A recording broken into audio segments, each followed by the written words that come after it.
What is, I guess, the main difference between baby bonds and the Trump accounts? Because on their face, there seem to be a lot of similarities. Well, conceptually, the goal is to provide access to asset building by way of having some financial capital so that you can get into asset building. The problem with the Trump accounts versus baby bonds is baby bonds focus on what actually is the problem. It's one of endowment.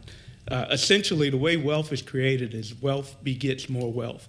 It's having a large enough nest egg so that you can get into a home or get into an education without debt or to be able to have some capital to start a business. The Trump accounts essentially emphasize savings by way of the tax code. So in an ironic way, it's structured in a way that's potentially going to subsidize those that have the wherewithal to raise capital in the first place. What does it signal to you when billionaires step in to fund youth wealth building programs? Are we seeing it as innovation that government couldn't achieve on its own, or is it just a quiet shift away from maybe public responsibility? I mean, I applaud philanthropy that desires to be vanguards in trying to create pathways to democratize wealth. However, the mechanism in this case is only feeding into a bad system. The federal government should not be ultimately subsidized for their duty. We shouldn't be reliant on the charitable contributions of a billionaire for our salvation.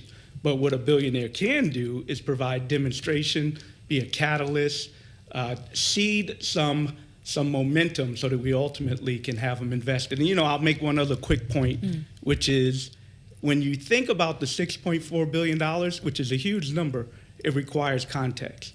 So 2 context points. One is it's contextual to that $4 trillion big, beautiful bill that was referenced at the beginning of the segment. So if we're thinking about the ways in which the federal government is spending wealth towards advancing access to asset building for the population, that $6.4 billion deserves context to that $4 trillion, which is from our public regress. And then the other context. About 80% of children between the ages of 0 and 10 will have some access to this donation, this regress. But if you were to disaggregate that amounts to about $250 per child. Right. So essentially, that's not going to be the catalyst. So it's distracting a little bit. Some countries have done this pretty successfully, right? I believe Germany is among them. They'll give an allowance, a monthly allowance to parents for kids of a certain age. Some countries use it as an incentive to get people to have more children. It's now, these baby bonds have been implemented in, let's say, Connecticut since 2023. I believe they were the first state. How are things going? I know it's still in the infancy there, but how are things going? I mean, Connecticut is a really great model, and it's a state, so it doesn't have the capacities of the federal government.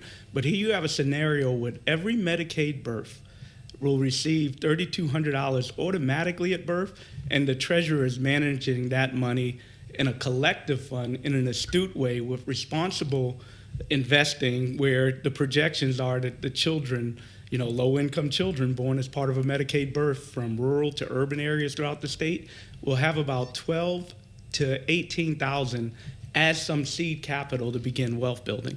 And then, other examples would be the UK did it. They didn't fund it to the extent that we would call for in the US. And then here's perhaps even the best counterfactual. The United States has done similar programs with the GI Bill. That's right. Right. That's right. We have a history of doing this.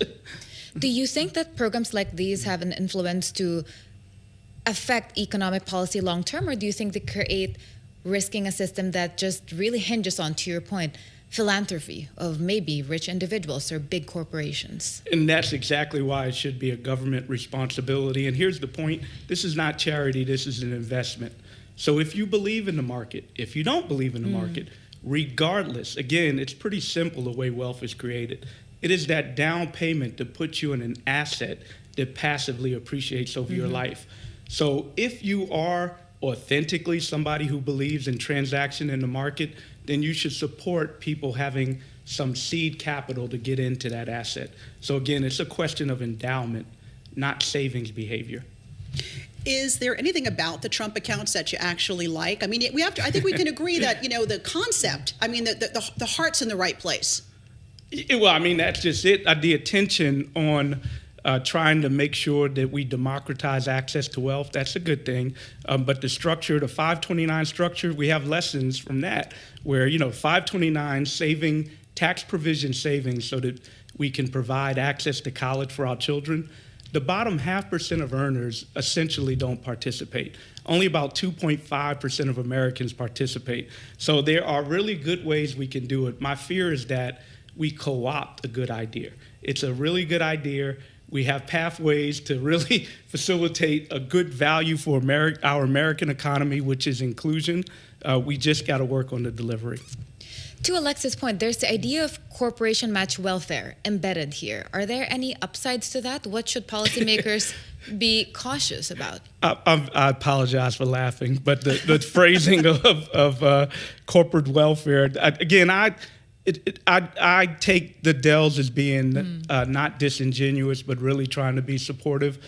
I think there's better ways, there's more catalytic ways they could spend that $6.4 billion. But at the end of the day, the American people don't want to be at the whim of billionaires. And then there are other aspects as well that we should be leery about, which is state-private partnerships, for which we have to be concerned about the potential for grift when we're relying on billionaires to provide economic security for the American people.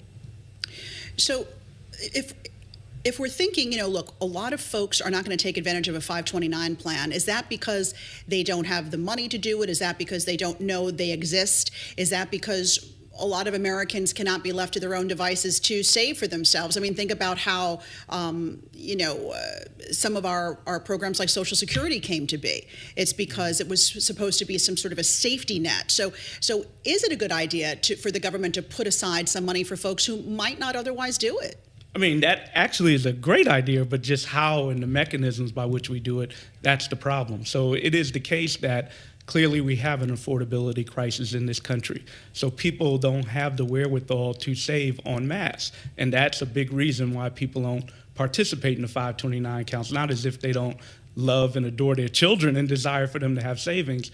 It's wherewithal. And then the other big point is, for those that have amassed wealth in America, it's not active savings that's driving that. And by active savings, income that we actively save, it's passive savings. It's that down payment. It is critical for young adults to really have some capital so that they can get into that automatic vehicle to save.